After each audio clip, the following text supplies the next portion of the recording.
Perkenalkan, saya Venesia Stefani, dokter muda sastra anestesi. Pada video ini saya akan menjelaskan mengenai terapi oksigen di ICU. Di pasien yang dirawat di ICU adalah pasien dengan keadaan kritis dan berisiko meninggal dunia. Penyakit berat juga dapat menyebabkan kekurangan oksigen dalam darah yang dikenal sebagai hipoksemia, yang membuat pasien berisiko mengalami hipoksia atau rendahnya kadar oksigen jaringan dan kegagalan organ. Penggunaan sedatif dan anti nyeri yang kuat juga dapat membuat depresi pernafasan yang akan menurunkan kadar oksigen jaringan. Maka dari itu, terapi oksigen atau suplementasi oksigen diberikan pada pasien yang dirawat di ICU. Terapi oksigen didefinisikan sebagai pemberian oksigen sebagai upaya pengobatan agar fraksi oksigen yang diinspirasi lebih besar dari 21% untuk memenuhi kebutuhan oksigen pasien. Pasien yang memerlukan terapi oksigen adalah pasien yang dirawat di Post Anesthesia Care Unit, Intensive Care Unit, dan Recovery Room pasca operasi. Seperti halnya terapi secara umum, terdapat tujuan yang diberikan terapi oksigen. Jadi yang pertama adalah mengoreksi hipoksemia, misalnya seperti pada keadaan gagal nafas akut, tujuan dari pemberian oksigen ini adalah sebuah upaya untuk penyelamatan nyawa. Lalu yang kedua adalah mencegah hipoksemia, di mana terapi oksigen menyediakan oksigen dalam darah pada kondisi yang meningkatkan konsumsi oksigen. Jadi untuk indikasi diberikannya terapi oksigen, jadi yang pertama adalah pada pasien dengan gagal atau gangguan nafas, misalnya seperti pada sumbatan jalan nafas, depresi pusat nafas, penyakit saraf otot, trauma toraks, atau penyakit pada paru. Lalu yang kedua adalah kegagalan transportasi oksigen, misalnya seperti pada syok, infark otot jantung, anemia berat, atau keracunan karbon monoksida. Lalu yang ketiga adalah kegagalan ekstraksi oksigen oleh jaringan diakibatkan oleh keracunan cyanida. Lalu yang keempat adalah meningkatnya kebutuhan jaringan terhadap oksigen, misalnya seperti pasien dengan luka bakar, trauma ganda, infeksi berat, maupun penyakit keganasan. Lalu yang kelima adalah pasien dengan kasus hampir tenggelam, dan yang keenam adalah digunakan pada pasien pasca anestesi, terutama pada anestesia umum. Jadi sistem pembagian oksigen dibagi berdasarkan kecepatan alirannya. Ada dua, yaitu yang pertama adalah low flow system atau sistem aliran oksigen rendah, dan yang kedua adalah high flow atau sistem aliran oksigen tinggi. Jadi pada sistem aliran rendah, fraksi oksigen yang dihirup hanya bisa diperkirakan dari variasi room air dan dari minute ventilation-nya, di mana ketika minute ventilation pasien melebihi laju aliran, lebih banyak room air yang dihirup. Untuk alat yang umum digunakan dalam sistem ini adalah nasal cannula, simple face mask, non-rebreathing face mask, dan partial rebreathing face mask. Untuk kriteria pemberian oksigen dengan sistem aliran rendah ini, di mana kondisi klinik pasien harus stabil, volume tidal pasien dalam batas normal, frekuensi nafas normal, dan tipe pernafasan reguler dan menetap. Jika salah satu kriteria ini tidak dipenuhi, kita perlu menggunakan sistem aliran tinggi. Jadi pada sistem aliran tinggi ini, alat yang digunakan mempunyai kemampuan menarik udara kamar pada perbandingan yang tetap dengan aliran oksigen sehingga mampu memberikan aliran total gas yang tinggi dengan fraksi oksigen yang tetap. Jadi alat yang digunakan dalam sistem ini adalah masker Venturi dan high flow nasal cannula. Jadi untuk keuntungan dari alat ini adalah dia stabil, lalu suhu dan kelembapan daripada gas yang diberikan bisa diatur. Namun kekurangannya adalah pemakaian alat ini tergolong mahal. Di alat yang pertama yang akan saya bahas yaitu nasal cannula. Jadi nasal cannula ini termasuk dalam sistem aliran rendah dan konsentrasi rendah. Laju aliran yang dapat diberikan berkisar 1-6 liter per menit. Jadi perlu kita ketahui bahwa aliran di atas 4 liter per menit dapat membuat pasien tidak nyaman dan meningkatkan kekeringan daripada membran mukosanya. Jadi penggunaan nasal cannula dapat diberikan memberikan fraksi oksigen sebesar 24-44%, di mana fraksi oksigen dapat menurun jika minute ventilation-nya meningkat.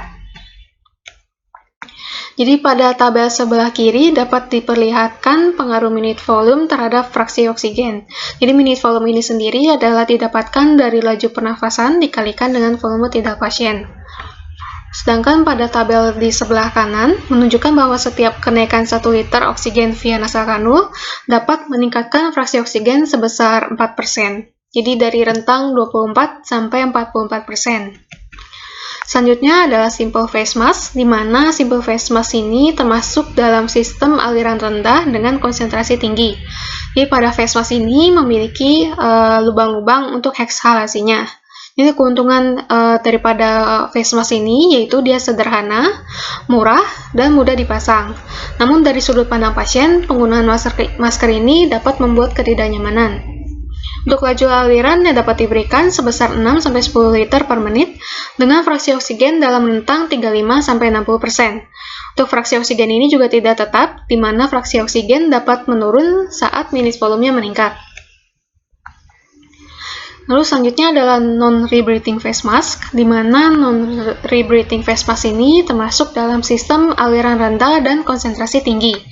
Pada face mask ini memiliki kantung sebagai reservoir oksigen dan juga katup satu arah untuk ekshalasinya, sehingga udara inspirasi ini tidak tercampur dengan udara ekspirasi dan tidak dipengaruhi oleh udara luar. Untuk laju aliran yang dapat diberikan sebesar 8-12 liter per menit dengan fraksi oksigen sebesar 60-90%. Selanjutnya adalah partial rebreathing face mask. Jadi pada face mask ini termasuk dalam sistem aliran rendah dan konsentrasi tinggi. Face mask ini serupa dengan simple face mask yang memiliki lubang untuk ekspirasi, namun pada face mask ini dia memiliki reservoir bag. Jadi pada penggunaan masker ini, udara inspirasi sebagian bercampur dengan udara eksalasi, di mana sepertiga volume eksalasi masuk ke kantong dan 2/3 volume eksalasi lainnya melewati lubang ekspirasi. Untuk laju aliran yang dapat diberikan sebesar 6-10 liter per menit dengan fraksi oksigen sebesar 60-90%. Ini selanjutnya adalah Venturi mask, di mana Venturi mask ini termasuk dalam sistem aliran tinggi dengan konsentrasi rendah. Untuk laju aliran yang dapat diberikan sebesar 4-15 liter per menit.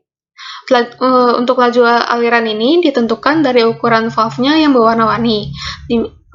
Bisa dilihat pada gambar di kanan bawah. Jadi yang pertama, warna biru untuk laju aliran 2 liter per menit, lalu putih 4 liter per menit, lalu oranye 6 liter per menit, kuning 6 liter per menit, merah 10 liter per menit, dan hijau 15 liter per menit.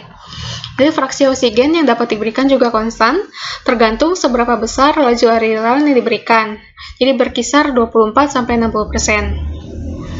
Untuk Venturi mask ini dipakai pada pasien dengan ventilasi yang tidak teratur, juga pada pasien hiperkarbi dengan hipoksemia sedang berat. Jadi selanjutnya adalah high flow nasal cannula, di mana alat ini termasuk dalam sistem aliran tinggi, di mana nasal cannula ini terhubung dengan sebuah alat untuk meregulasi suhu dan kelembaban udaranya. Di maksimal suhu yang bisa diatur adalah sebesar 37 derajat Celcius. Laju aliran yang dapat diberikan sampai 60 liter per menit dengan fraksi oksigen sebesar 21-100%. Ini keuntungan dari penggunaan high flow nasal cannula ini ada banyak. Jadi yang dapat disingkat dengan mnemonic high flow. Yang pertama adalah H, yaitu heated and humidified, yaitu suhu yang bisa dihangatkan dan diatur kelembabannya. Di mana pada pemberian terapi oksigen melalui alat lain itu bersifat dingin dan kering, yang bisa menyebabkan inflamasi jalan nafas, meningkatkan resistensi dan mengganggu fungsi mukosiliari. Lalu yang kedua adalah I, yaitu inspiratory demand, di mana pada sistem high flow yang dapat berguna pada pasien dengan gagal nafas dapat meningkatkan kebutuhan peak inspiratory flow-nya. Lalu yang ketiga adalah F, yaitu functional residual capacity, di mana penggunaan high flow nasal cannula dapat meningkatkan functional residual capacity via penghantaran positive and expiratory pressure. Lalu selanjutnya adalah L, yaitu lighter, di mana penggunaan high flow nasal cannula ini dikatakan lebih nyaman daripada non-invasive positive pressure ventilation seperti CPAP atau BPAP yang menggunakan masker yang ketat. Selanjutnya adalah O, yaitu oxygen dilution, di mana penggunaan high flow nasal cannula ini dapat meminimalisir dilusi oksigen dengan mencukupi kebutuhan aliran inspirasi dan minute ventilation.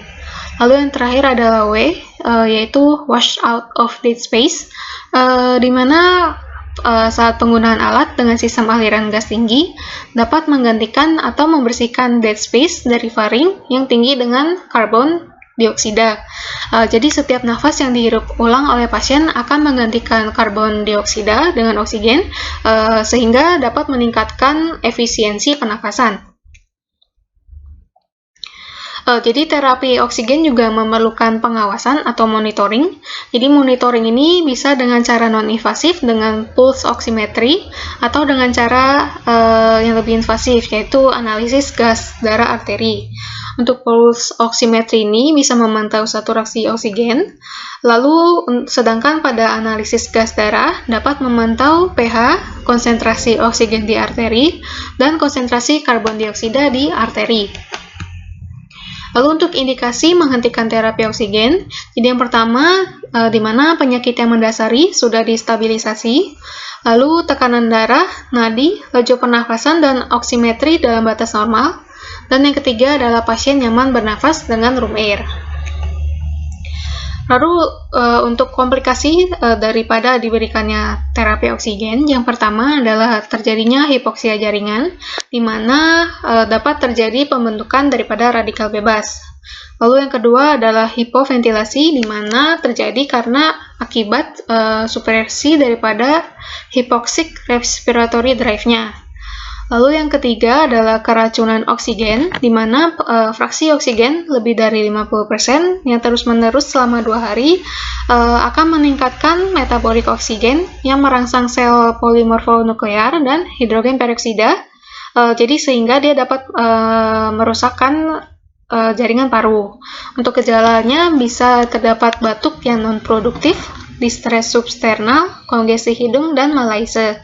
Lalu yang keempat adalah atelektasis, di mana oksigen dalam alveoli diabsorpsi kapiler pulmonal hingga terjadi kolaps daripada alveoli.